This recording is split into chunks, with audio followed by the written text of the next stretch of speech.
HSC 2025 batch তোমাদের রেজাল্টের already ঘোষণা দিয়ে দিয়েছে 16ই অক্টোবর।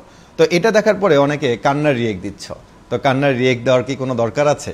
তোমরা যেহেতু এইচএসসি পরীক্ষা দিয়ে দিয়েছো, তো রেজাল্ট তো অবশ্যই তোমরা পাবাই, তাই না? তো রেজাল্ট তোমাদের 16ই অক্টোবর। তো অনেকে তোমরা এখন থেকে রেজাল্ট নিয়ে টেনশন করতে পারো যে তোমার A+ আসবে কিনা, বা কোনো কারণে তোমার রেজাল্টটা আশানুরূপ হবে না, এরকম টেনশন মাথার মধ্যে আসতে থাকবে। কিন্তু এই সময়ে এ ধরনের কোনো টেনশন মাথার মধ্যে আনা যাবে না। তুমি তোমার অ্যাডমিশন জার্নিতে যেটা দিয়ে শুরু করেছো, সেটা হতে পারে মেডিকেল, সেটা হতে পারে ইঞ্জিনিয়ারিং কিংবা ভার্সিটি। তো তোমরা যেটা প্রিপারেশন নিচ্ছ সেটা কন্টিনিউ করতে থাকো। তোমরা তোমাদের রেজাল্টটা দেখো কি আসতেছে, তারপর যদি তোমরা তোমাদের আশানুরূপ রেজাল্টটা না হয়, তাহলে হয়তো বা তোমার ইঞ্জিনিয়ারিং কিংবা মেডিকেল এই দুটার মধ্যে যে কোনো একটা অপশন তোমার বাদ যাবে। তবে তোমার জন্য সবসময়ের জন্য যে রাস্তাটা খোলা থাকবে সেটা হচ্ছে একজন পাবলিকিয়ান হওয়ার, অর্থাৎ বাংলাদেশের সকল বিশ্ববিদ্যালয়ে তুমি কিন্তু এক্সাম দিতে পারবে।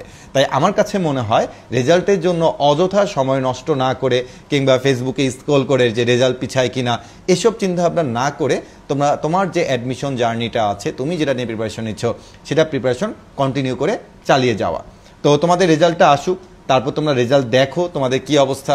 আসলে তোমাদের রেজাল্টটা বিগত বছরের তুলনায় আসলে রেজাল্টটা খারাপ হবে নাকি ভালো হবে, এটা তো সবাই প্রেডিকশন করতেছে। তো বাস্তবতাটা আসবে হচ্ছে 16 তারিখের দিকে।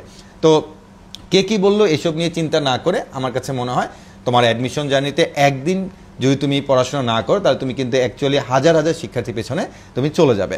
তাই 16 তারিখের জন্য সবাই অপেক্ষা করো, আর এর মধ্যে পড়াশোনা কন্টিনিউ করে যাও। আর 16 তারিখে রেজাল্ট উপলক্ষে ইনশাল্লাহ বন্দি পাঠশালার অফিসিয়াল পেজ থেকে আমরা একটা লাইভ নেব যে তোমাদের আসলে এখন কি করা উচিত, বা তোমাদের রেজাল্ট যদি আসলে আশানুরূপ না হয় তখন কি করা উচিত, এগুলো নিয়ে আমরা অবশ্যই গাইডলাইনে আসবো। তবে এখন তুমি তোমার অ্যাডমিশন জার্নি যে তোমার প্রিপারেশনটা সেটা তুমি কন্টিনিউ করে চালিয়ে যাও। তো তোমাদের সবার জন্য বেস্ট অফ লাক।